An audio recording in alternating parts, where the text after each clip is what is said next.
what I said before. We are here at the Global Homeschool Conference in Rio, and I'm talking to Albert Cheng from the United States, and he's done some very valuable research that could be of value to South Africa.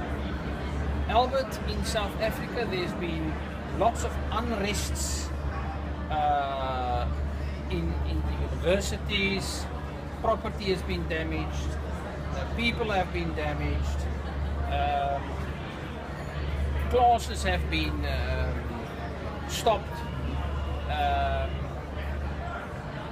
and I think our universities have got a big problem with tolerance, and the university management doesn't know what to do with the problem. The politicians do not know what solutions for the problem.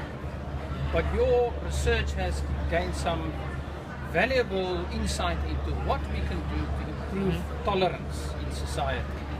Yeah, so I don't know how much I can speak to the South African situation, but so certainly in the United States, one of the purposes we view our schools for is to produce civic values, and political tolerance being one of them. You know, we want to make sure that people who disagree on things know how to get along, know how to work with each other, know how to coexist, and live civilly in society. One of the proposed ways to do this is to put everyone in a common school system, and the assumption there is if everyone's put in the same place for a certain number of years in school, they're exposed to a diverse set of values, different people from different backgrounds, and in that place, then they learn to get along with each other. And, you know, supposedly this is how tolerance is fostered. Whether that's the case is actually not really backed up by the data that we have, at least in the United States. So a colleague of mine, Patrick Wolf, has actually done a lot of research on how private schools foster political tolerance and other civic virtues. And he finds that in the US, private schools are at least as good as public schools in fostering tolerance. My own research has looked at homeschooling to see, you know, what do homeschoolers look like if you compare their political tolerance levels to other types of schools. And at least in my sample of a group of undergraduate students at this religious institution, if you had more years of homeschooling, you actually showed up as more politically tolerant. So it's interesting that maybe this is not the answer that the conventional wisdom, right? We expect that a common system of schools should be the ideal institution to foster civic virtue.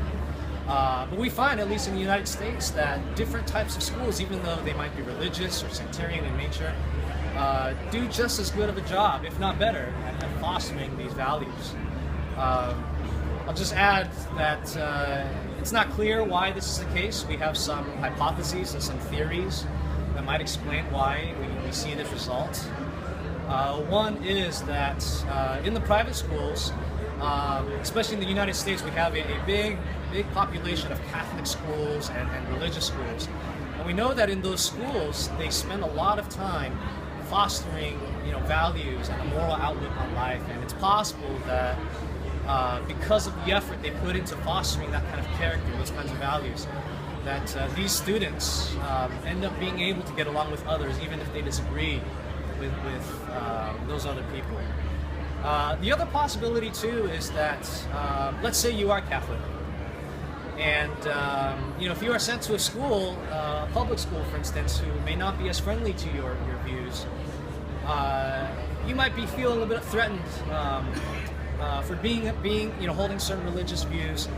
And because of that discomfort, because of the negative reaction and possibly even stigma that you experience in the common schools, you become intolerant, you know. And so it turns out it's possible that people who, you know, hold certain views, have certain you know, a moral outlook, certain religious views, certain, you know, their conscience is a certain way.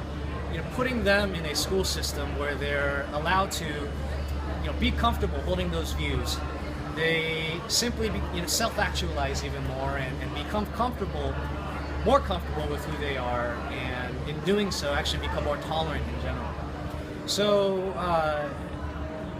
at least in the United States, we really don't have evidence, even though proponents of a common school system suggest that the common school system is the ideal institution for fostering civic virtue. That's just not really borne out by the evidence in the United States, and we do see other types of institutions fostering values that might be conducive to, or values that we want to see in civil society. So that's at least what the research shows in the United States, and there's plenty more work to do, and certainly in the United States we really need to even do a better job at fostering civility, as you can maybe see if you from our presidential debates that you're seeing now. Thank you very much, and I hope we can take this input to the South African situation and maybe encourage people to do research on this and maybe create solutions for our university management. Thank you very much. Yes, very welcome. Pleasure to talk to you.